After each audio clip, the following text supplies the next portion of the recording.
Eu gostaria, inicialmente, de agradecer o convite que me foi feito pela escola, na pessoa do Hélio, meu ex-aluno, hoje meu amigo, para estar aqui. É uma grande satisfação conversar um pouco com vocês sobre medidas coercitivas atípicas no âmbito do processo civil como um todo, no âmbito da execução. Eu vou iniciar falando um pouco, vou falar durante 40 minutos sobre o tema. Vou iniciar falando um pouco sobre crise do processo, depois, então, falarei sobre direitos fundamentais do credor e do devedor na execução, e depois entro nas medidas coercitivas, que é o tema mais importante e o tema relevante na manhã de hoje. Bem, todos falam e se fala muito em crise do processo, que o processo não funciona, que o processo não é efetivo.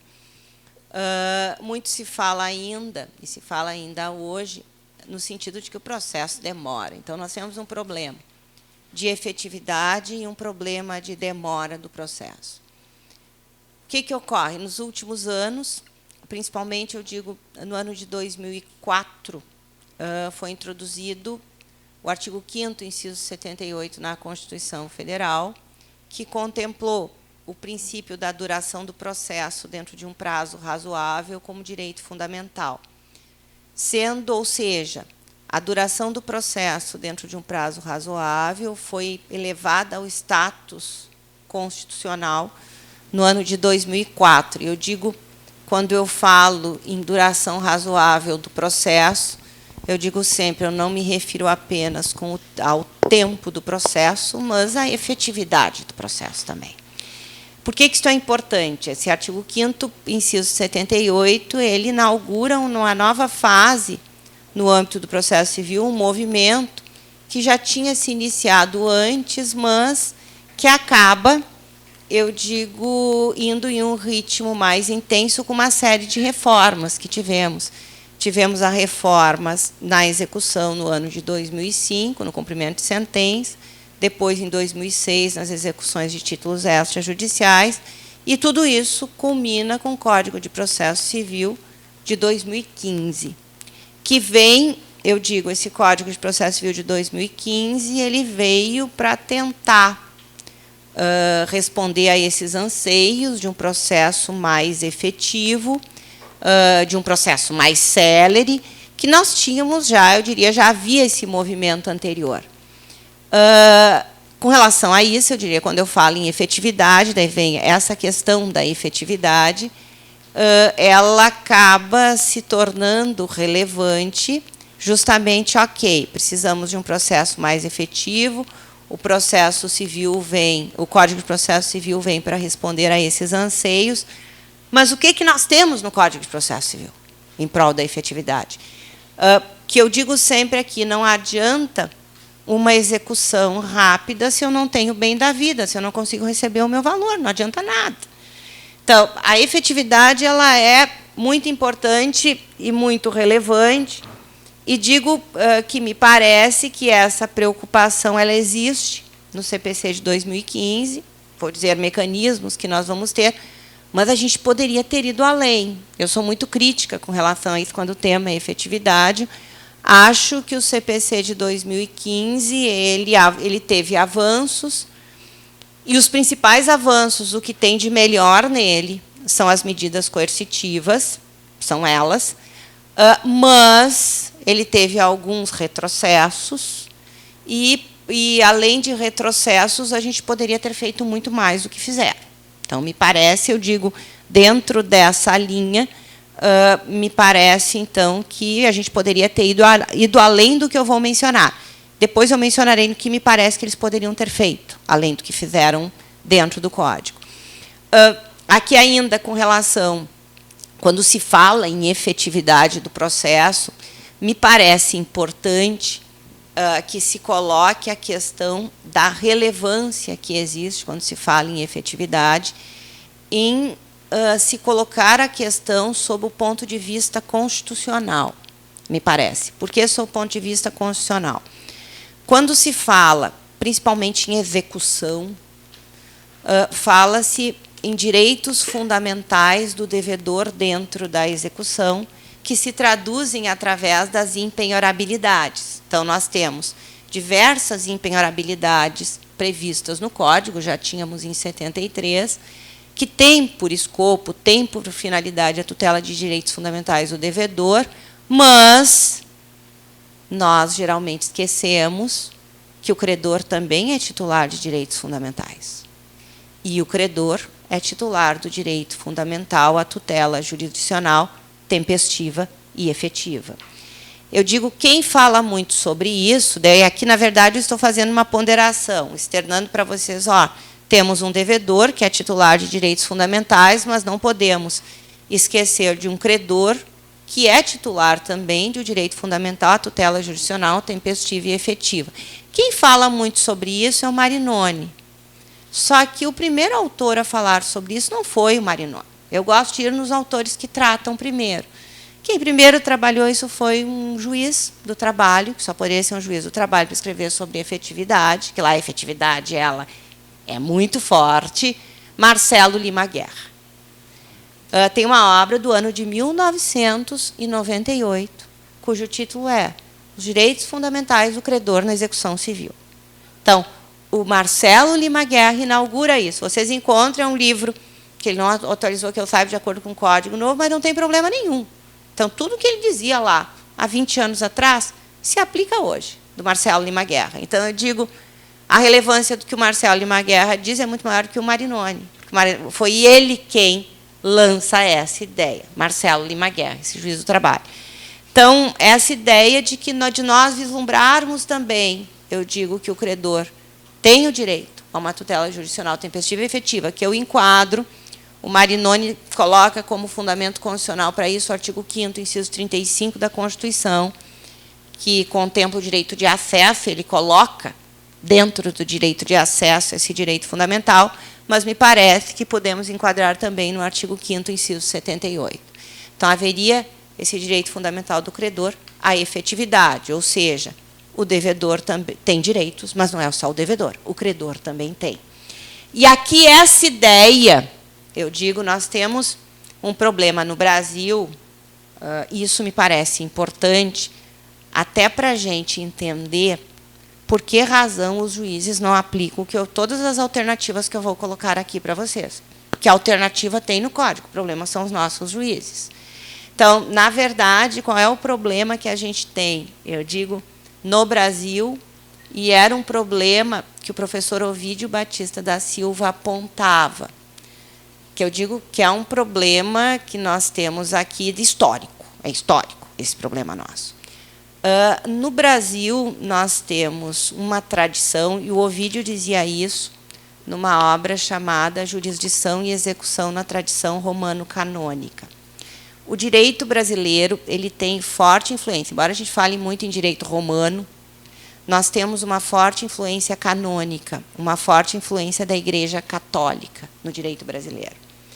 E no âmbito dos católicos, no âmbito da Igreja Católica, tanto que o Brasil é um país com tradição católica. No âmbito dessa tradição, e daí por isso que o Ovídio fala em tradição romano-canônica, nós temos a ideia, e daí comparando-se, eu digo, com países de origem protestante, como, por exemplo, Estados Unidos. Estados Unidos tem origem protestante, Estados Unidos é um país muito mais rico do que o nosso. A Alemanha é um país protestante, então a influência da religião. O que o Ovídio dizia? Ora, para a religião protestante não é feio ter dinheiro, é bom ter dinheiro. Para o católico é feio ter dinheiro, então as pessoas vivem com essa culpa. Ou seja, dentro de países com essa tradição, existe o coitado do devedor. Na verdade, o devedor é coitado. Como o devedor ele é um coitado, ele vai essa tradição é importante para a gente entender a cabeça dos juízes, eu digo para você. É a ideia do coitado do devedor que a gente forma e cresce com esse tipo de ideia. Então, existe a ideia do coitado do devedor. Então, como o devedor é coitado, então ele é cheio de direitos fundamentais. E é feio tu buscar por dinheiro dentro dessa tradição. Então, é uma tradição. Isso é social, é da nossa sociedade. Isso está entranhado nas pessoas, está entranhado dentro dos juízes, as pessoas nem sentem isso, não sentem. Por que eu digo isso? O CPC de 2015, ele trouxe mecanismos no sentido de efetividade. Eu digo, e eu elogio esses mecanismos. O que existe, vou elogiar os mecanismos, só que qual é o problema? O mecanismo existe, mas a maioria não aplica. Por que não aplico? Aí eu digo para vocês. Já vou entrar nos mecanismos que vocês podem usar, eu acho, e eu sempre tenho esperança que as coisas mudem. Eu acho que tem que tentar. E nós, advogados, acredito que eu estou falando para a maioria de advogados, a gente tem que tentar, tem que agravar, tem que morrer brigando para provocar decisões judiciais. Aqui, com relação ao tema, tem que brigar. As soluções aqui, eu falo bastante sobre isso, e quem me ouve fica tentando e me avisa. Ah, consegui, deu certo. Muitas vezes dá certo, se não der certo, se agrava na tentativa de buscar. Mas eu digo, há alternativas no código? Ah! Aí eu digo, o que o Ovídio dizia quando falava sobre isso? Por que eles não? Se tem alternativa do código, se o código dá a possibilidade, mas por que eles não aplicam? Eu digo, é a tradição, é a cultura. Aí que o Ovídio dizia, nem 300 anos já que nós vamos mudar esse negócio. Que o problema não é a lei, o problema são os operadores. Quem aplica? Teria que trocar todo mundo. Isso a gente não vai conseguir. Então, é muito difícil. Então, o problema é de tradição. Eu digo para vocês, por isso que as coisas são tão complicadas. Porque mecanismo tem no código. O código tem mecanismos. Eu vou, então, agora aos mecanismos que nós vamos ter. Que eu vou dizer o que tem. Quando eu falo em processo, eu digo, já tive, falo, via de regra, bastante sobre a maior parte dos temas do código. Eu digo, o que tem de melhor é o que eu vou mencionar agora, o que me parece que é interessante. Algumas novidades nós já tínhamos aplicadas antes, só positivar. Já tinha. Quem conhece jurisprudência, quem atua, já tínhamos. E outras novidades grandes que nós vamos ter. Medidas coercitivas que temos previstas, medidas coercitivas indiretas. Eu digo, previstas no CPC de 2015, que são importantes. Eu digo para vocês, essas medidas, elas são importantes, já tínhamos muitas delas previstas no âmbito das ações, sejam ações de conhecimento, ações de execução, que tivessem por objeto obrigação de fazer ou de não fazer entrega de coisa. Nós já tínhamos. Qual é a novidade do código? A introdução dessas medidas coercitivas em obrigação de natureza pecuniária. É a grande novidade do código. Então, em obrigação de natureza pecuniária, que é um problema que a gente enfrenta. Que as pessoas não têm dinheiro para pagar, não têm patrimônio, e tudo fica como está, e temos a positivação da prescrição intercorrente hoje, no CPC de 2015. Então, tudo, e ninguém paga suas dívidas. Na verdade, é isso que nós temos. Mas o código introduziu um mecanismo, então eu vou falar das medidas coercitivas, essas indiretas, nas obrigações de natureza pecuniária, que é o problema e que é a grande novidade, que me parece importante. Primeira medida coercitiva, eu vou a duas medidas, eu digo que já eram velhas, conhecidas, e depois eu vou ao novo. Que as velhas conhecidas, elas são importantes também. Digo, principalmente, para quem trabalha com a fazenda pública, acho interessante essas duas primeiras, as velhas conhecidas, porque são medidas coercitivas que acabam compelindo o pequeno devedor a adimplir também. Eu digo, tem medida coercitiva para os pequenos devedores e tem medidas coercitivas para os grandes devedores. Embora para os grandes devedores a gente possa usar também para os pequenos. E depois eu vou, então, à jurisprudência. Vou falar um pouco de jurisprudência sobre isso tudo. Medidas coercitivas previstas, uma primeira medida coercitiva indireta que foi prevista nas execuções de títulos extrajudiciais e nos cumprimentos de sentenças transitadas em julgados, é a possibilidade do credor requerer a inscrição do nome do devedor em cadastros de inadimplentes, SPC e Serasa, por exemplo. Então, que é possível, só que isto é feito mediante requerimento de acordo com o artigo 782, parágrafos 3º e 4º. Que é uma medida coercitiva, eu digo, importante, tão importante quanto o protesto, que eu vou falar em seguida, Acho interessante requerer a inscrição do nome do devedor, porque uma inscrição do nome de um devedor em cadastro de inadimplente atrapalha o devedor. Eu digo, ele não consegue comprar nem nas Casas Bahia, ele não compra inscrito. Então, é interessante. O pequeno devedor se preocupa com isso. O pequeno devedor vai se preocupar. Então, eu disse assim, mais fácil do que contratar um advogado e ficar discutindo, então paga de uma vez. Então, acho interessante para o pequeno. E eu digo, vocês, e a maioria aqui, acredito que trabalhe, que seja procurador ou assessor, que trabalhe com a fazenda pública, vocês têm muitos devedores pequenos, de dívidas de ISSQN, IPTU. Então, isso aqui, e já digo de antemão que isso aqui, evidentemente, se aplica em executivos fiscais, eu digo, se aplica subsidiariamente, digo, em que pese a lei de execuções fiscais, ela não ter um artigo específico, a lei de execuções fiscais se utiliza subsidiariamente do CPC.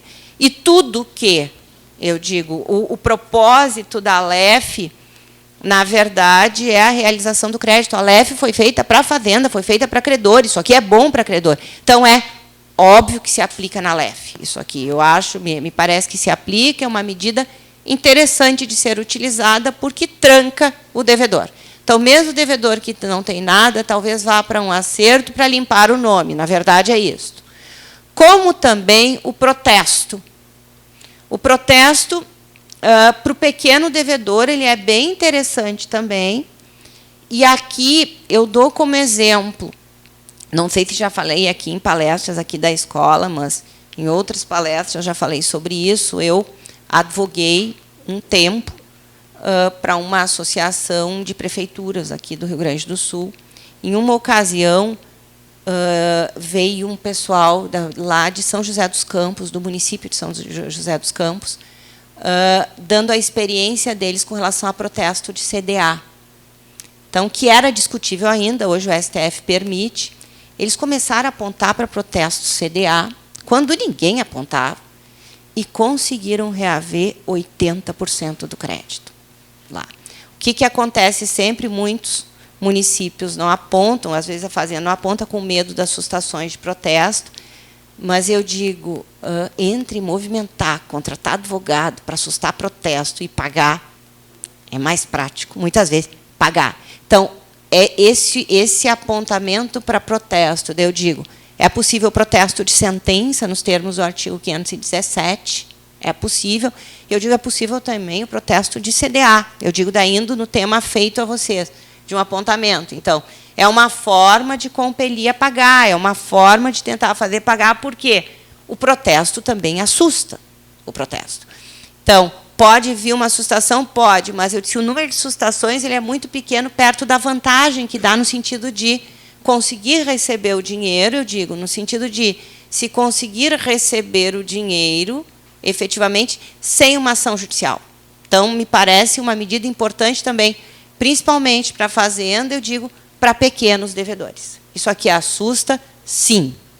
Então, tem exemplos que, efetivamente, são medidas que fazem com que o devedor acabe pagando porque vão atrapalhar a sua vida.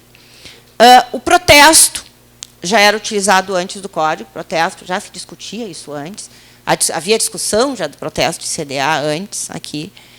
Inscrição de nome de devedor e SPC e Serasa era algo que vinham deferindo, eu digo também, já tinha, antes mesmo da entrada em vigor do Código, o STJ deferiu inscrição. Então, não vejo aqui grandes novidades se nós visualizarmos direito positivo em relação ao que já tínhamos na praxe forense. Qual é que me parece que é a grande novidade do CPC de 2015? Eu disse, então, tudo isso aqui os juízes podem fazer, está no Código. Qual é que me parece a grande novidade do CPC de 2015? É o disposto no artigo 139, inciso 4º. O 139, inciso 4º, ele inaugura a possibilidade de que outras medidas coercitivas sejam impostas não apenas em ações que tenham por objeto obrigação de natureza pecuniária. aliás, não apenas em processos que tenham por objeto a obrigação de fazer ou não fazer entrega de coisa, mas também em processos que tenham por objeto a obrigação de natureza pecuniária, que é o artigo 139, inciso 4º, então, que me parece que revoluciona o processo, esse 139, inciso 4º. Eu faço vários questionamentos com relação a 139, inciso 4º. Até agora eu estou orientando uma dissertação de mestrado sobre esse 139, inciso 4º, quer dizer, o que é isso que tem no 139, inciso 4º, e quais medidas coercitivas que podem ser impostas com base nele. Eu vou ler ele, vou me permitir ler, depois eu comento, eu diria, o que penso sobre o 139, inciso 4º, e os problemas que ele traz. O que diz o 139, inciso 4º? O juiz dirigirá o processo conforme as disposições deste Código, incumbindo-lhe, inciso 4º, determinar todas as medidas indutivas, coercitivas, mandamentais ou subrogatórias necessárias para assegurar o cumprimento de ordem judicial, inclusive nas ações que tenham por objeto prestação pecuniária. Ou seja, no CPC de 2015, é possível, passa a ser possível, a imposição de medidas coercitivas em provimentos jurisdicionais que tenham por objeto dinheiro. O que eu digo aqui, isso que disseram aqui, quem já estudava um pouco a doutrina já tinha visto essa ideia. E quem deu primeiro esta ideia de introduzir medidas coercitivas em obrigações de natureza pecuniária foi o professor Ovídio Batista da Silva, de novo. Foi ele. Só que o Ovídio ele era muito mais revolucionário do que o inciso 4º. O Ovídio ele avançava mais, e me parece que o Código aqui, muitos dizem, isso é Ovídio. Não é o Ovídio ipsis literis, porque o Ovídio ia além.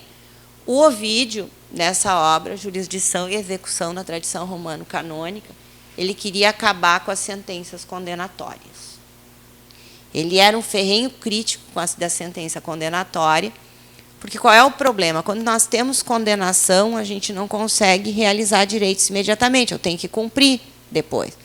Então, o que o Ovídio dizia? Que o juiz, ao invés de condenar, ele teria que determinar o pagamento, transformar em ordens. Por que transformar em ordens? Porque as ordens têm muito mais força do que a simples condenação. Por exemplo, o descumprimento de uma ordem judicial gera a possibilidade de um processo por crime de desobediência. E o Ovídio dizia isso, por isso que eu digo, o Ovídio é muito mais radical que esse inciso 4º aqui. Ele é muito mais radical com o que fizeram no Código. Então, ele diz isso nessa obra dele, que ao invés de condenar, teríamos que transformar em ordens esses provimentos. Ou seja, ele propõe um fortalecimento das ações mandamentais e um fortalecimento do juiz nesse aspecto. Eu digo, o CPC de 2015, ele diz que é possível a imposição de medidas coercitivas em ações que tenham por objeto prestação pecuniária, ele diz isso, mas ele não acabou com a sentença condenatória. O CPC de 2015 não fez isso. Tanto que continua existindo um capítulo tratando do cumprimento de sentenças que tenham por objeto a obrigação para pagamento. A gente continua tendo execução com o nome de cumprimento. A gente continua tendo isso. Então, me parece, aí eu digo porque eu questiono, e logo que eu li o inciso 4º, eu questionei, será que esse inciso 4º acabou com a sentença condenatória? Será que não existe mais? Será que a condenatória é outra? Será que, ao invés de condenar, o juiz vai julgar procedente a ação e vai determinar a imposição de medidas pecuniárias? Eu digo para vocês, acho que não acabou. Se tivesse acabado, não teria mantido um capítulo para isso.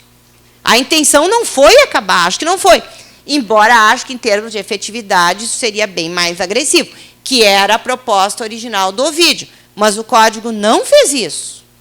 O Código ainda fala em execução, em cumprimento de sentença. Ainda fala e tem todo um regramento de cumprimento de sentença. Então, a gente continua tendo condenação. Então, acho que a condenação não se transforma, mas nas sentenças condenatórias, o juiz poderá impor medidas coercitivas. Então, me parece, sim, eu posso pedir a condenação e posso pedir a condenação de medidas, a imposição de medidas coercitivas, eu posso pedir ordem também. Mas a condenatória, me parece que dentro da acepção do Código, ela continua existindo. Eu vejo ela no Código, embora talvez melhor teria sido que não tivesse. Eu tenho colegas que dizem, com esse 139, inciso 4º, não precisaria nada de cumprimento, alguns dizem. Mas daí é muita revolução. Eu digo, é muita revolução, é romper com o sistema. E o Código não rompeu com o sistema. Ele só introduziu a possibilidade da introdução de medidas coercitivas para que o devedor pague. Foi isso que fez. Ou seja, nós continuamos pedindo condenações, mas, além da condenação, podemos também pedir a imposição de medidas coercitivas. Essa tese, eu digo, o Ovídio, nessa obra, que foi publicada no final da década de 90, o Ovídio sugere, ele diz, se não paga, se for um comando mandamental, não pagou, descumprimento de ordem judicial, que geraria até o crime de desobediência. Quando eu falo isso, alguns dizem, mas então ele sugeria prisão por dívida? Não é prisão por dívida, é prisão pelo descumprimento de ordem judicial. Na verdade, que são coisas distintas. Que eu digo, eu nunca vi nenhum juiz fazendo. Eu digo, eles não vão tomar, eu nunca vi isso. Se eles têm receio de fazer até o que eu vou dizer agora, eu digo, isso aqui, então, seria um grande rompimento que não temos. Eu não vi decisões fazendo isso. Mas era uma sugestão que ele dava, eu digo, por isso o Ovídio era muito mais radical do que o que a gente vê hoje, as sugestões que nós temos hoje. Depois do Ovídio, nós tivemos, alguns autores se interessaram bastante pelo tema. Aí eu digo, vem o Marinoni, Carlos Alberto Alvaro de Oliveira, sugerindo que o juiz pudesse impor astrentes para o cumprimento de obrigações de natureza pecuniária, seja em ações de conhecimento, em caráter liminar, seja em execuções, que seria possível a imposição de astrente, que eu digo, na minha opinião, não serve para nada astrente. Se o sujeito não paga nem a dívida, não vai pagar a multa também. Eu não vejo grande utilidade nessa ideia, eu não vejo grande utilidade nas astrentes. Porque o que eu digo? As astrentes só assustam quem tem condições financeiras. E do jeito que são as decisões em matéria de astrentes, não assusta nem quem tem condições, porque eles reduzem o valor, não deveriam reduzir, pelo novo artigo 537, eles continuam reduzindo, parece que não tem código novo. O STJ continua reduzindo, multa vincenda, quando tem um artigo que diz que efetivamente, aliás, o STJ continua reduzindo multa vencida, quando o artigo 537 diz que pode reduzir vincenda, e eles reduzem multa acumulada. Então, digo, as astrentes não assustam. Eu digo, não resolve. Me parece que as astrentes não resolvem, a gente vê uma forte rejeição da ideia do Ovídio, do processo criminal por crime de desobediência, e vem novas ideias, que talvez muitos de vocês já tenham acompanhado, que me parece amplamente possíveis da Fazenda Pública se utilizar na qualidade de credora. Eu digo, me parece compatíveis, justamente pelos princípios que norteiam a Fazenda, que são medidas que vocês devem ter acompanhado, como, por exemplo, a apreensão de passaporte, apreensão de carteira de motorista, cancelamento de cartão de crédito. Então, são medidas, eu digo, que estão sendo sugeridas para que o devedor pague a dívida. Essas medidas, que eu digo também, cartão de crédito eu não sou muito fã. Cartão de crédito cancela um, consegue outro. Também não sou muito, mas falam do cartão de crédito. Eu digo, mas passaporte, carteira de motorista, são medidas importantes, principalmente para aqueles mais abastados. Aí a gente pega não só o pequeno devedor, mas o devedor com mais condições financeiras e que viaja para o exterior. Eu já usei aqui em algumas palestras, já contei o exemplo que eu tenho com um cliente que viaja muito para o exterior e que tem dívida, que chegou para mim e disse, logo que ele me contratou, podem apreender meu passaporte, preocupadíssimo com o passaporte. Se aprenderem o passaporte, mas ninguém pediu até agora a apreensão do passaporte dele. Se aprende o passaporte dele, ele vai chegar, eu quero resolver minha vida, provavelmente. Então, são formas, eu digo, de assustar, de resolver o problema. Eu digo, na verdade, são medidas para, eu digo, para tentar acordos, nos processos judiciais. São a melhor forma, que o processo é falido, eu digo. Mas são medidas para a gente conseguir um acordo. Eu digo, como a carteira de motorista. Digo, quando eu falo que sou a favor dessas medidas, e sou, eu digo, alguns dizem, e daí um dos que é contra, isso aqui é o Lênio Streck. Araquém, Lênio Streck. Gosto muito, eu sou muito amiga do Lênio, mas não concordo com o Lênio, e nem com o Araquém. Eu digo, o que o Lênio diz? O Lênio fala muito em constitucionalização, ele diz, tanto a apreensão de passaporte, quanto a apreensão de carteira de motorista fere o direito de ir e vir. Eu digo, que direito de ir e vir é esse que a maioria não tem? Porque a maioria dos brasileiros não tem passaporte, não viaja para o exterior. E não há restrição de direito fundamental nenhum. Carteira de motorista, eu digo, também não fere.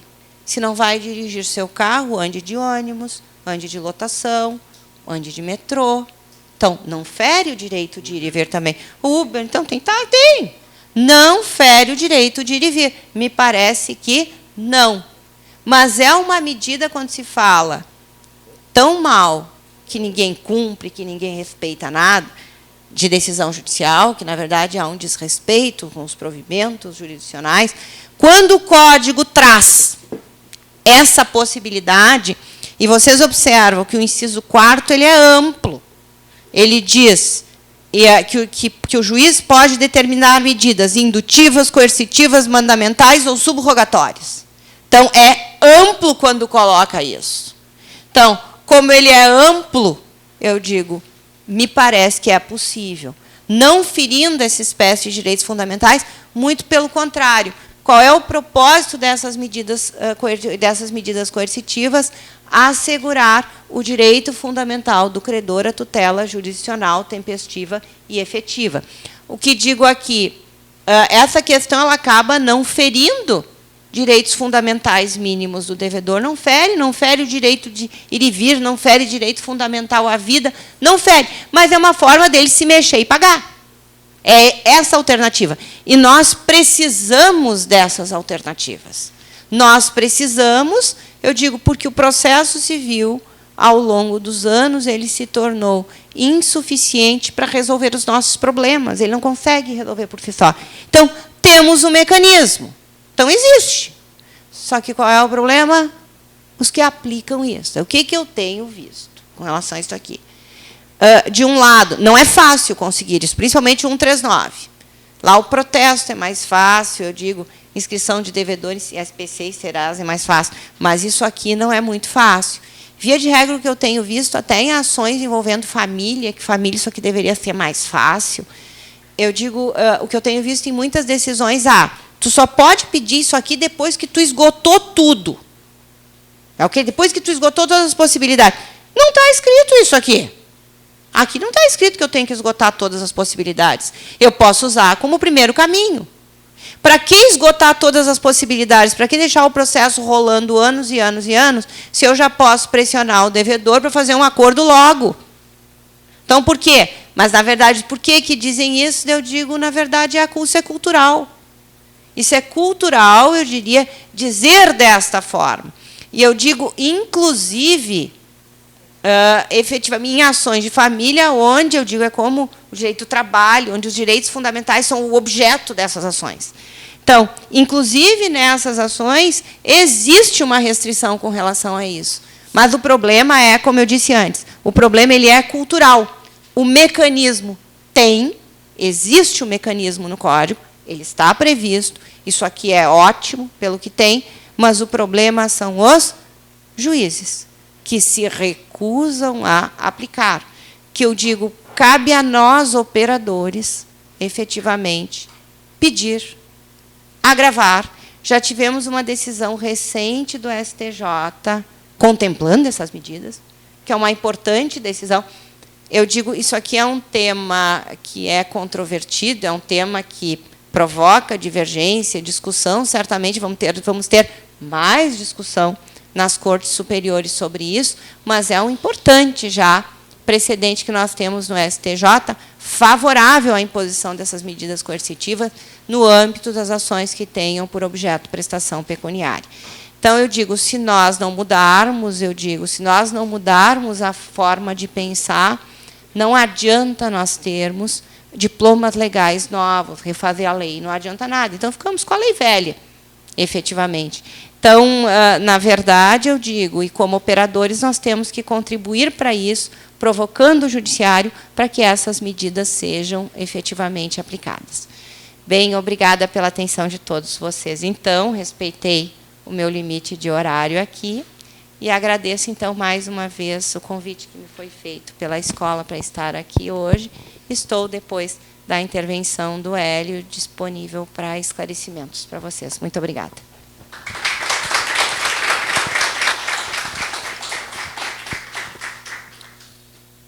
Boa tarde a todos os colegas.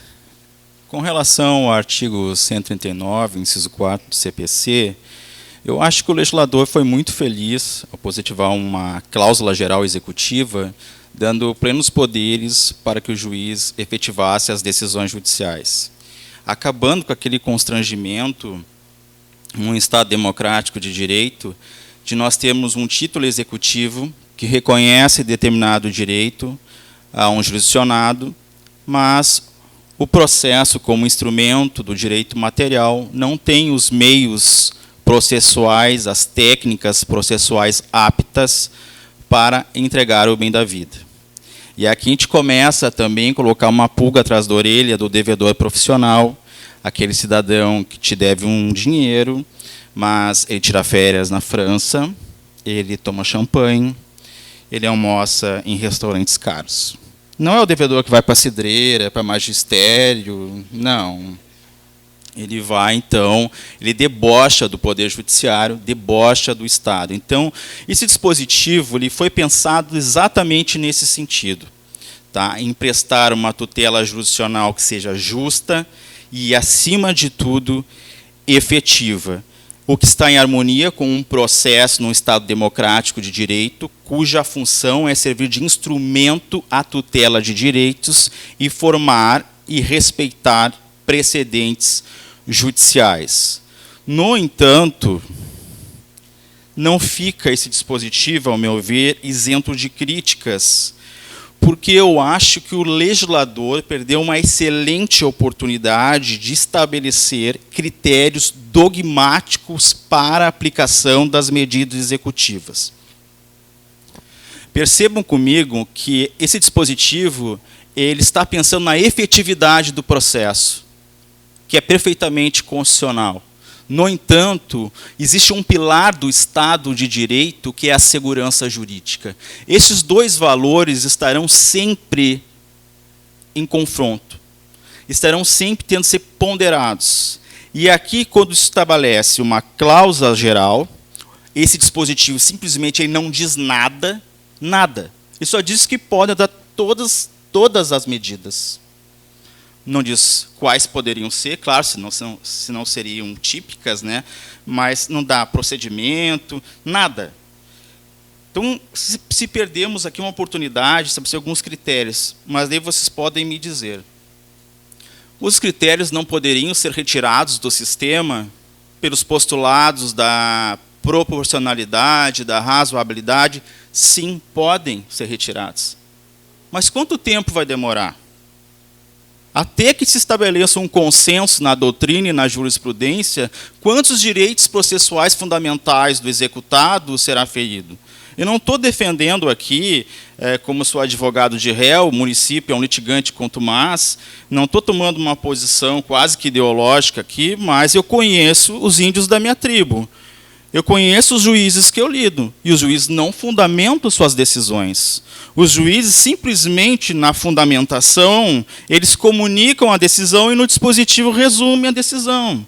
Porque fundamentar é enfrentar argumentos, é enfrentar as provas e dizer por que o argumento acolheu o argumento do autor e não acolheu o argumento do réu. Então, nós temos aqui um juiz com plenos poderes, o juiz Hércules do Estado Social de Direito, e sem nenhum mecanismo de controle. E poder sem mecanismo de controle é ilegítimo. A gente não pode perder de vista que o juiz é o Estado no processo. E quando se concede poderes ao Estado no processo, ele vai usar em face de alguém. Vai invadir a esfera jurídica de alguém. Aqui, no caso, seria, muitas vezes, o patrimônio. Nós temos também que pensar que, ao lado do devedor que é profissional, caloteiro, existe o devedor que não tem dinheiro. As pessoas que passam dificuldades. Então, nós temos que ter muito cuidado. Embora eu ache que esse dispositivo não seja inconstitucional, mas nada impede que, em sede de controle difuso de constitucionalidade, a gente venha alegar, em recurso extraordinário, a sua aplicação inadequada. Assim como está positivado esse dispositivo, me parece que cria um poder, um juiz Hércules, como eu tinha referido, porque ao longo da história do processo se descobriu 3 tipos de juízes.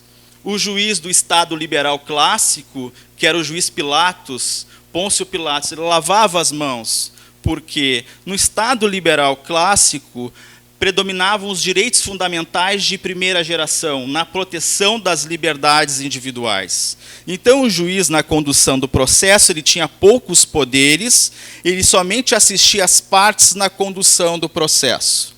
O juiz era a boca da lei. Aqui todo mundo já ouviu falar isso nas aulas de graduação na faculdade. Com a passagem do Estado liberal clássico para o Estado social de direito, predominavam, além dos direitos de proteção, dos direitos das liberdades, direitos fundamentais de primeira geração, passaram a ter os direitos sociais, direitos fundamentais de segunda geração, direitos de prestação. Aqui há um incremento dos poderes do juiz, uma vez que o judiciário também ele sofre a eficácia vertical dos direitos fundamentais. Por isso que o professor Nicola Picardi, um jurista italiano, ele nos diz que da passagem do Estado liberal clássico para o Estado social de direito, há um incremento dos poderes do juiz, e o juiz é convocado a exercer atividades que até então eram destinadas para outras instituições. Só que o problema desse juiz, denominado de juiz Hércules, todo-poderoso, que ele fazia justiça social, só que da cabeça dele. E aqui eu faço uma homenagem à minha colega Simone, que ela diz que quando a gente não sabe, a gente faz da nossa cabeça, né, Simone? Então, esse juiz ele fazia a justiça social da cabeça dele. O juiz que nós precisamos ter para a aplicação do 139, inciso 4º, eu sei que tem assessores de magistrado aqui hoje, conheço muito bem alguns, é o juiz Hermes, da mitologia grega, que é o juiz da comunicação, o juiz mensageiro. Porque o processo num Estado democrático de direito, o Estado democrático de direito é uma versão refinada do Estado social de direito, com uma pitada, com um tempero, o valor democracia. O valor democracia dentro do processo é participação. E as partes participam no processo em diálogo, em contraditório. O juiz no Estado democrático de direito, ele deve ser o juiz que, ao exercer o ato de poder, qualquer poder, instrutório, poder de organização, a decisão judicial ao final, ele deve construir esse ato de poder em diálogo com as partes, em contraditório, porque aqui as partes deixam de ser objeto da decisão e passam a integrar a formação do processo da decisão. Então, no Estado democrático de direito, que é o juiz Hermes, é o juiz que dialoga, o juiz que conversa, é o juiz cooperativo, do modelo de processo cooperativo. Conforme o Estado constitucional, haverá um modelo de processo, que haverá um modelo de juiz. Ora com mais poderes, ora com menos poderes. Então, o que está em jogo aqui, meus caros colegas, não são simplesmente algumas questões, assim, quais seriam os tipos de medidas que podem ser adotadas. Está em discussão o modelo de juiz que nós queremos. E que modelo de processo que nós precisamos neste atual momento? E será, eu questiono, por exemplo, essas medidas executivas, será que quando a doutrina e a jurisprudência fixarem os tais conceitos, eles serão uniformes em todo o território nacional? Será que o credor no Tribunal de Justiça do Rio Grande do Sul não vai ter mais direitos para efetivar suas decisões? Será que o Tribunal de São Paulo não terá outros critérios? Será ainda que nós não teremos que usar o IRDR, o incidente de assunção de competência também, para uniformizar isso? Por isso que eu acho que nesse dispositivo se perdeu uma excelente oportunidade de, pelo menos, nós estabelecermos algumas diretrizes para a doutrina e para a jurisprudência para que não começassem do zero. E nesse aspecto sou muito crítico aqui, porque daqui um pouco vai chegar uma decisão judicial aqui na Procuradoria para suspender a minha OAB, para cortar a luz da Procuradoria de Pessoal Estatutário, para prender o prefeito. Daí chegamos numa conclusão que acredito que, da maneira como os atores do processo, os sujeitos processuais, estão se comportando hoje em dia, principalmente com todo respeito aos nossos magistrados, ao nosso judiciário, com flagrante desrespeito ao dever de fundamentação das decisões judiciais, eu tenho severas restrições e entendo o professor Araquém, o professor Lênio, ao sustentar a inconstitucionalidade desse dispositivo, embora eu não ache que, em tese, ele seja inconstitucional. Muito obrigado. Com relação à prisão civil por obrigações de fazer, qual a sua opinião sobre a possibilidade? Aqui eu digo, com relação a isso, eu discordo de tudo que o Hélio disse. Aqui, com relação a discordo de tudo. A questão, eu digo, eu discordo, eu discordo do Lênio, na verdade, é a fala do Lênio Streck e do Araquém de Assis. Que eu digo, o Lênio, ele gosta de dizer que o artigo 489, parágrafo 1º, já te responde, o 489, parágrafo 1º, eliminou com livre convencimento judicial. Ele adora dizer isso, que o Lênio quer amarrar juiz. O Lênio quer amarrar juiz. É isso que o Lênio quer fazer. Eu digo, o livre convencimento judicial não vai acabar nunca. Não vai acabar nunca, eu digo. Eu advogo muito no STF, onde eu trabalho diretamente com direito constitucional. Eu tenho a minha tese e a minha parte contrária tem outra tese. São duas teses. Aí tu vais dizer aqui que o STF não pode adotar qualquer uma delas? Pode, eu não posso falar em resposta certa. Ele adora falar do Dworkin em resposta certa. Não existe uma única resposta, não tem. Então, na verdade, não acabou o livre convencimento judicial de forma alguma. Segundo, ativismo judicial que nós temos, eu digo, ativismo judicial da forma do Barroso, eu sou contra, que o Barroso diz o que ele quer. O Barroso primeiro decide, depois ele fundamenta. Isso é o Barroso. Então, o ativismo judicial ele é nefasto dentro de um Estado democrático de direito, o ativismo judicial. Então, ele não é bom, o ativismo. Mas uma coisa é eu ser contra ativismo, outra coisa é eu tirar a liberdade do juiz. E eu digo, e o grande problema que existe e que me parece importante aqui,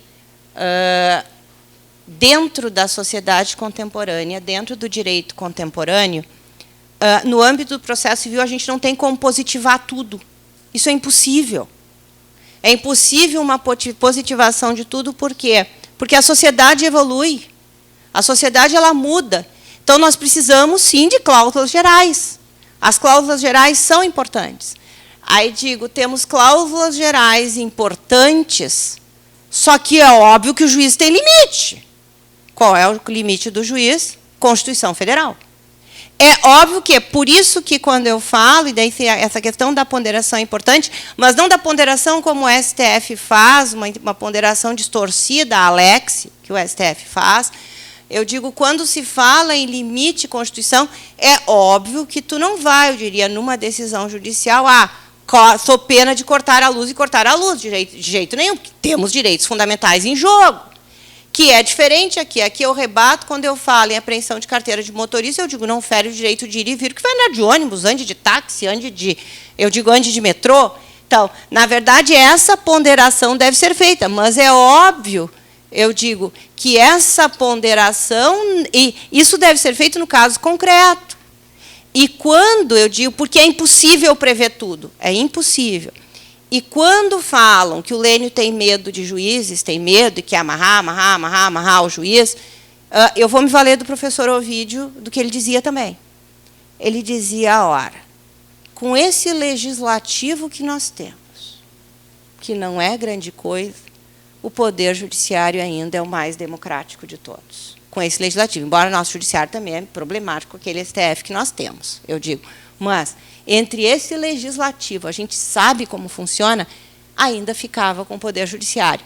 É óbvio que, eu digo, nós precisamos de uma qualificação dentro da magistratura, mas a gente não consegue ter aquele velho juiz boca da lei. A gente não consegue mais, pelo tamanho que isso ficou, pela sociedade, da forma como se funciona, pela evolução de direitos como nós temos, não conseguimos mais ter isso. Então, precisamos, sim, de cláusulas gerais. O papel, existe uma atividade criativa dentro do Poder Judiciário, ela existe criação, só que o limite da criação é a Constituição Federal, não posso sair fora da Constituição. Aí isso fere a legitimidade democrática, vai ferir, mas a Constituição é o limite. E dentro da Constituição o juiz pode decidir. Me parece que essa liberdade ela é importante. Indo à pergunta que o Hélio fez, a indagação com relação ao descumprimento de ordem judicial pelo não cumprimento de obrigação de fazer ou não fazer e o crime de desobediência, me parece, sim, importante.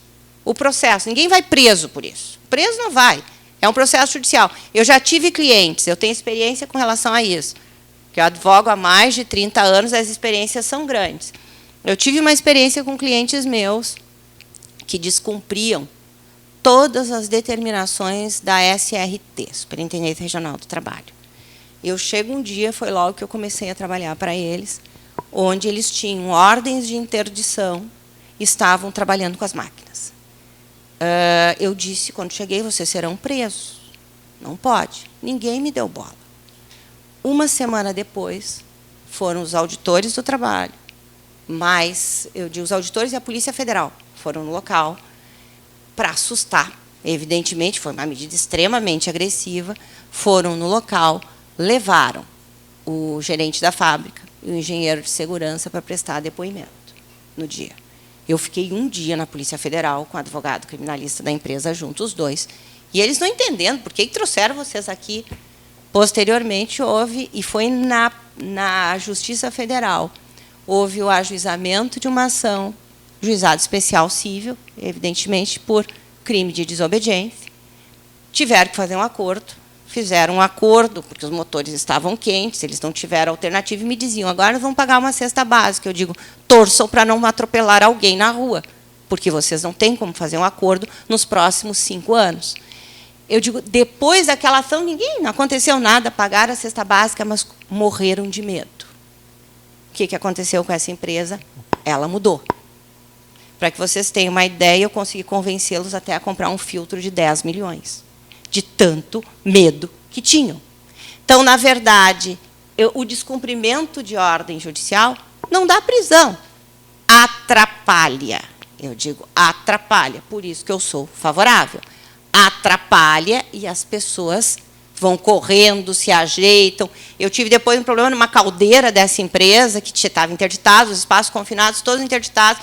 Digo, pelo amor de Deus, precisamos fazer a vistoria na caldeira, não tem como, vai explodir uma caldeira é terrível, o acidente de uma caldeira. Eles morrendo de medo, não queriam violar. Eu digo, então, me parece, eu digo, inclusive, sou a favor, e vi que isso foi efetivo. Contra mim, mas eu consegui, em razão daquelas 2 ações penais, eu consegui mudar a postura do meu cliente. E assustando. Eu digo, mudei e trouxe um benefício para mais de 1.200 empregados, com medidas de segurança para o meio ambiente do trabalho. Então, me parece que isso é mais importante. Um susto. Quem tem um monte de dinheiro nessas empresas, também muitos não se assustam com nada, nem com interdição. Eles não cumprem absolutamente nada. Por isso, me parece que a agressividade ela é importante. Então, inclusive nisso, eu sou a favor, porque vi efetivamente resultado. Oi?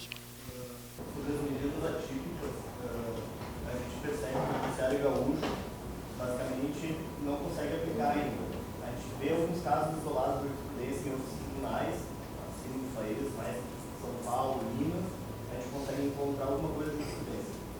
Atualmente a gente está enfrentando bastante algumas exceções aqui, dificuldade até para as medidas típicas, por exemplo, um simples infojúdio, um simples bacen, o judiciário tem negado, por exemplo, que já não esgotou todos os métodos. Ah, isso é a parte interessada que tem que correr atrás.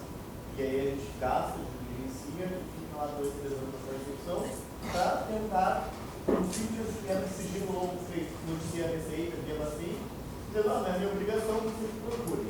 O que tem de sugestão hoje para tentar aplicar as atípicas? A gente iria para o tribunal, para depois tentar subir para o STJ, todos esses casos, porque JEC seria interessante daqui a pouquinho, nesses enunciados ou no FONAGE, ter alguma orientação, pelo menos os estados especiais comecem a aplicar. Eles se negam a fazer as consultas, porque eles se dizem, a maioria diz, não sou obrigado a me cadastrar perante o bacen ou não ter cadastro.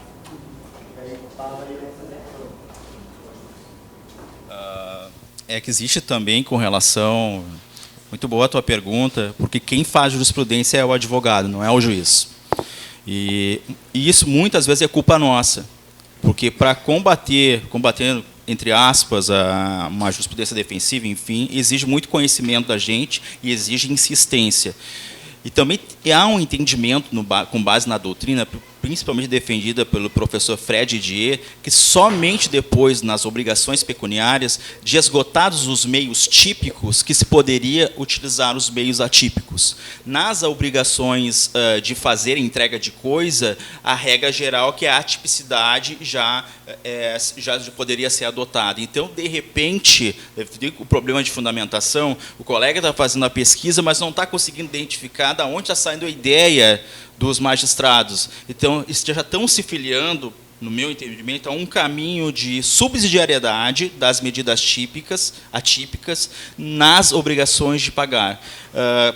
Praticamente, na prática, nós adotamos aqui na Procuradoria, por exemplo, a minha equipe, a gente faz uma advocacia bem militante, a gente tem um problema, algo novo, a gente fala com o juiz, a gente faz sustentação oral, porque, assim, num sistema que tende tudo a estabilizar, com base em precedentes à brasileira, depois que o juízo fixar um entendimento, é muito difícil mudar.